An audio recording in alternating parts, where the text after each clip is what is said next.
Hello aspirants, team focus India టీజీపీఎస్సీకి రిలేటెడ్గా భారత ఆర్థిక వ్యవస్థ సవాళ్ళు బై విన్నర్స్ పబ్లికేషన్ తెలుగులో బుక్ రిలీజ్ చేయడం జరిగింది.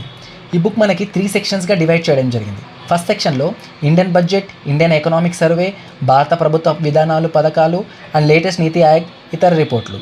అలాగే సెకండ్ సెక్షన్లో వచ్చేసి తెలంగాణ ఆర్థిక వ్యవస్థ అండ్ అభివృద్ధి, తెలంగాణ బడ్జెట్, తెలంగాణ ఆర్థిక సామాజిక survey, Telangana at a glance, Telangana ప్రభుత్వ విధానాలు, పథకాలు మెన్షన్ చేయడం జరిగింది. అలాగే సెక్షన్ 3లో అభివృద్ధి, సమస్యలు అండ్ మార్పు. ఈ బుక్లో మనకి మానవాభివృద్ధి నివేదిక, సుస్థిరాభివృద్ధి ప్రగతి నివేదిక, సుస్థిరాభివృద్ధి లక్ష్యాలు, ఇండియా సూచిక 23-24 మెన్షన్ చేయడం జరిగింది. ఈ బుక్ మీకు కొరియర్ త్రూ కావాలంటే మా కాంటాక్ట్ నెంబర్ 9390861116, 9505161116. అలాగే for more updates join our YouTube channel, Instagram channel and Telegram channel. Thank you. All the best.